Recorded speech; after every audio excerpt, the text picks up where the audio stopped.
Good morning friends. आज हम बात करेंगे जो ये कंपनीज लीज पे बिल्डिंग लेती हैं और रेनोवेट करती हैं और ऑफिसेज को देती हैं। हमने इसके बारे में पहले ही बात किया था। तो जैसे स्मार्ट वर्क्स हो गया, इंडी क्यूब्स हो गया, एएफसी हो गया और एक कंट्रोल करके एक कंपनी है वो हो गया। तो उसमें से स्मार्ट वर्क्स का रिजल्ट आ गया और by the number of seats ये लार्जेस्ट कंपनी है। लगभग 2 लाख के आसपास सीट्स हैं इसकी। तो जब से आईपीओ आया तो ये कंपनी 20% का ग्रोथ इंजन था। अब की बार Q3 FY26 का रिजल्ट आया, इसका 34% रेवेन्यू और फर्स्ट टाइम प्रॉफिट किया है। मतलब है प्रॉफिट 1-2 करोड़ का ही है, लेकिन बट जो हम देख रहे थे ना कि ये अपने लॉसेस को कम कर रहे थे, अभी फाइनली प्रॉफिट में आ गए। और ऊपर से देखेंगे ऑपरेटिंग मार्जिन भी 16% से 18% में चला गया। एबिटा को देखेंगे, एबिटा इंक्रीज़ हुआ है और इसका return on capital invested ROC वो भी इंप्रूव हो रहा है। तो मैट्रिक्स सारे इंप्रूव हो रहे हैं ना, क्योंकि इन कंपनीज़ में क्या होता है कि कभी इन्होंने ऐसे बिल्डिंग्स रेंट पे लिया तो उसको ये रेनोवेट करेंगे। जब बिल्डिंग्स रेंट पे लिया, लीज पे लिया, तो जो पैसा है वो तो इन्होंने दे दिया, तो इनका एक्सपेंडिचर तो आ गया, लेकिन प्रॉफिट नहीं आया क्योंकि अभी रेनोवेट कर रहे हैं। और ऐसा ही हुआ है ना, पिछले 1-1.5 साल में इन्होंने क्या किया, अपना बिल्डिंग्स को रेनोवेट किया और आगे दे दिया।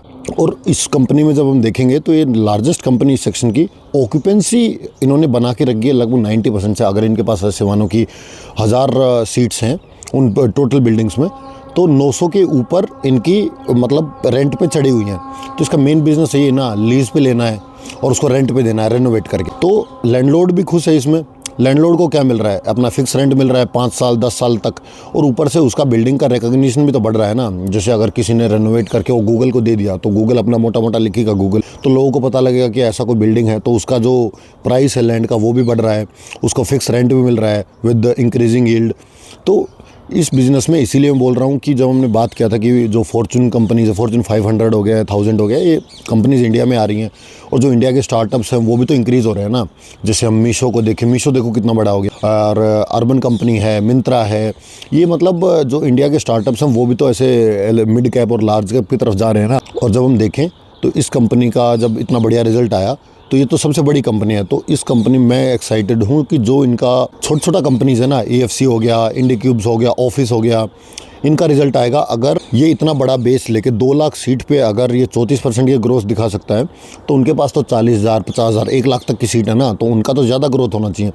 तो यहीं पे अपने को कंपेयर करना है कि एक तो ट्रक है, उसके ट्रक के पास एक इंजन है और उसका जो स्पीड है, उस स्पीड का इंजन फरारी से ज़्यादा नहीं हो सकता। ठीक है, यही हम कह रहे हैं कि इधर अगर कोई इतना हैवी बेस लेके और इस स्पीड से ग्रोथ कर रहा है, तो कोई छोटी कार लेके उस स्पीड्स को ज़्यादा ओवरकम जल्दी कर पाएगा। अगर वो नहीं कर पा रहा है, then smart works is become like कि यहाँ पर आपको और भी ज़्यादा प्राइस मोमेंटम और ये सब देखने को पड़ेगा, क्योंकि ये इतने बड़े बेस के साथ इतना तेज़ी से ग्रोथ कर रहा है। अभी स्पीड हो गया इसका 34 km/h लगा लो, 34% ग्रोथ को। लेकिन अगर इसका जो छोटा कंपनीज है वो 34% से ज़्यादा नहीं, तो यही तो हमको कंपेयर करना है ना कि इंजन किसका तगड़ा है। अगर वो इतने हैवी बेस को लेके 34 किलोमीटर जा रहा है, तो जो छोटी कंपनी है वो छोटे बेस को लेके 34 से ज़्यादा तेज़ चलना चाहिए। यही हमको कंपेयर करना है।